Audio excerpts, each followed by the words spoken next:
Docteur Grégory Détrain, bonjour. Bonjour. Alors demain, je le disais, donc à 8h, en présence notamment du président du pays, Édouard Fritch, sera inauguré un nouveau centre de dialyse à Mamao, face à l'école primaire. Alors ça va se situer où exactement ? Alors c'est au rez-de-chaussée de la clinique ambulatoire Mamao. Et c'est un centre qui est ouvert depuis le 26 novembre maintenant.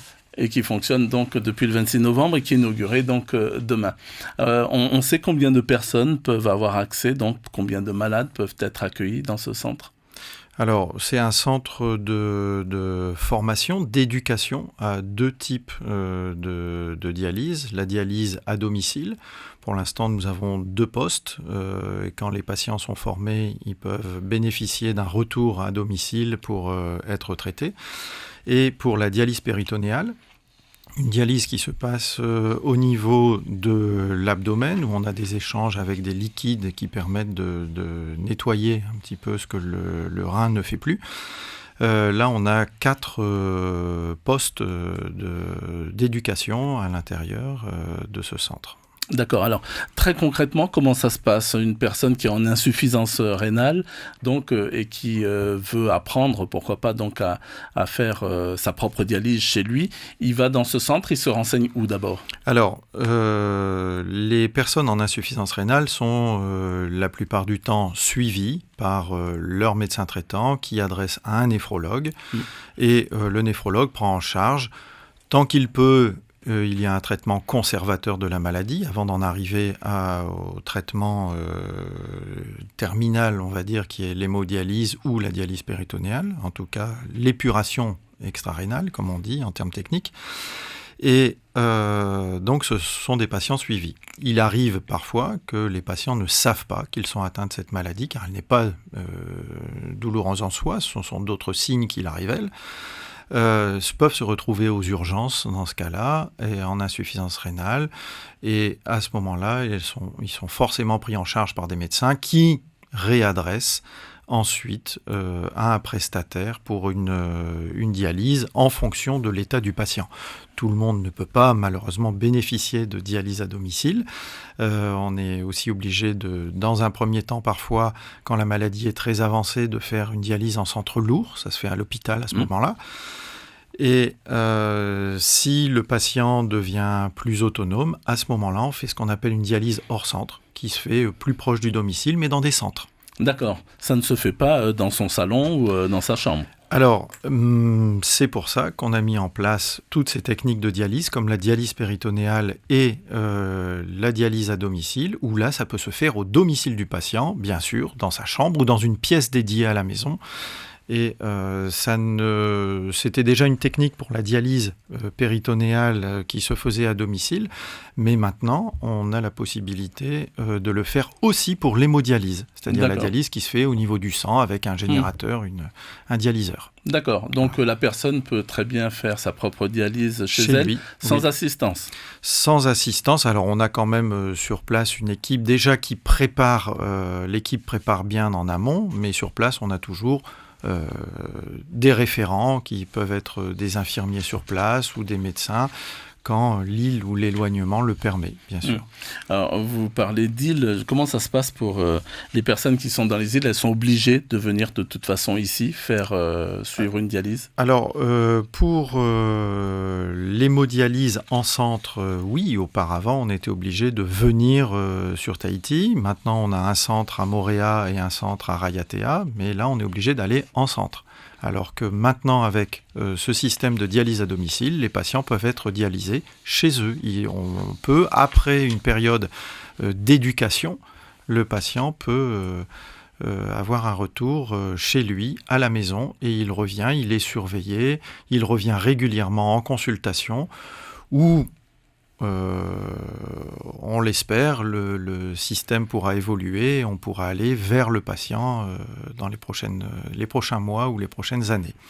Le gros avantage d'avoir créé ce centre, c'est que maintenant, on a pu, lors de l'éducation du patient, mettre sur place en tout cas, tout ce dont nous avions besoin, c'est-à-dire les diététiciennes, les assistantes sociales, psychologues et bien sûr nos médecins qui étaient déjà sur place. Mais maintenant, tout est au même endroit dans ce centre de dialyse à domicile à Mamao. D'accord, ça c'est le principal avantage, il y en a d'autres?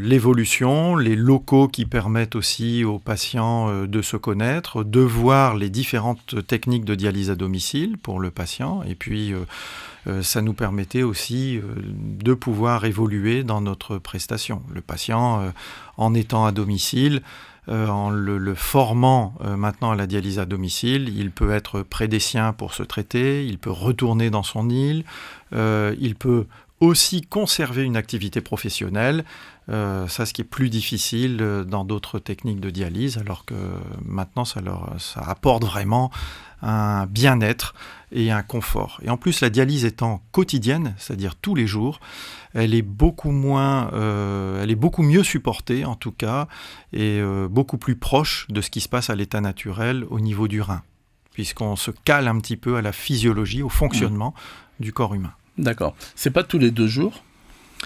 Alors, la dialyse en centre dont on parlait tout à l'heure, quand les patients sont un peu plus fragiles et qu'ils doivent aller dans un centre pour se faire dialyser, c'est 3 fois par semaine, 3 heures. Alors que là, c'est une dialyse qui se fait, que ce soit pour la dialyse péritonéale ou l'hémodialyse continue qu'on propose, c'est à peu près tous les jours, entre 5 et 6 jours par semaine.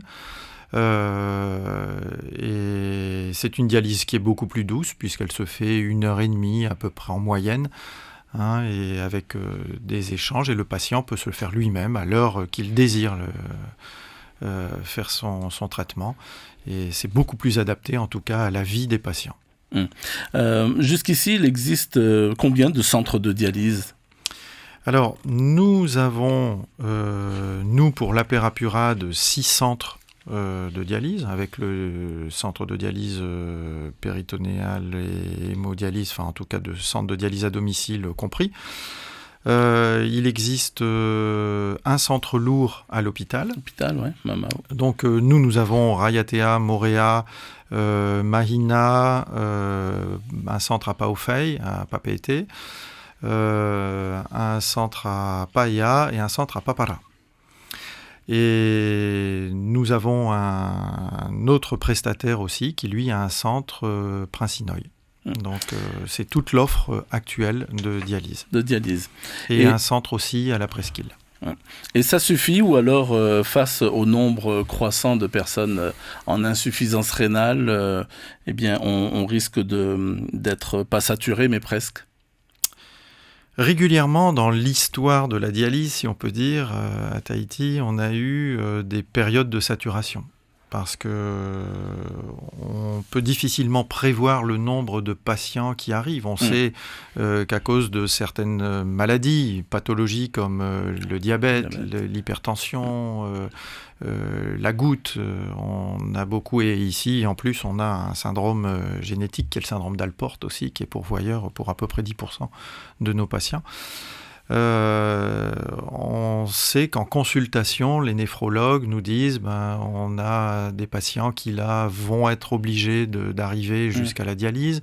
On a le centre lourd aussi de l'hôpital qui est souvent en saturation, donc sans les partenaires de dialyse à domicile, de dialyse hors centre, on ne pourrait plus fonctionner actuellement. Donc c'est difficile pour vous dire. Actuellement, on est capable d'absorber, mais il faudra forcément, c'est une maladie en constante évolution, pas qu'ici, c'est pareil partout, que ce soit aux États-Unis ou dans différents pays, mais c'est une maladie qui est effectivement en constante évolution et nous avons moyen de traiter. Voilà. Maintenant, il ne faut pas oublier que il n'y a pas que la dialyse, il y a aussi la greffe quand on peut le faire, et ça, on essaie, ça redonne quand même une vie complètement, presque en tout cas normale aux patients, et c'est ce que l'on essaie de faire aussi, mais pour pouvoir être greffé, il faut être Il faut que l'état de santé le permette, et souvent il faut que la dialyse redonne un état de santé un petit peu équilibré avant de pouvoir prétendre à la greffe rénale. On sait quel est justement le délai d'attente avant de pouvoir bénéficier d'une greffe de rein ici?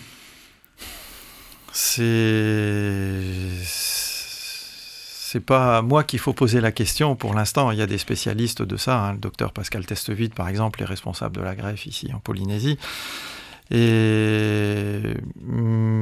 je sais que c'est toujours plus confortable d'attendre une greffe en Polynésie chez soi, ce qui est possible maintenant, aujourd'hui, en fonction des donneurs que l'on peut avoir. Mais par rapport à ce qui se passait autrefois, où on était obligé de partir en métropole en attendant, et parfois les patients attendaient 2 ans pour avoir une greffe rénale. Maintenant, les délais, l'avantage d'avoir permis la greffe en Polynésie, c'est que les délais sont considérablement réduits, et en fonction des compatibilités du patient, on peut avoir une greffe beaucoup plus rapidement, en tout cas, en fonction des donneurs, toujours le même problème. Merci beaucoup, docteur Grégory Détrin, d'avoir répondu favorablement à notre invitation. Demain matin, notre invité café sera la députée Nicole Sanquer, qui vient de claquer la porte du Tapura Wiraatira. C'était l'invité café du lundi au vendredi. Mardi.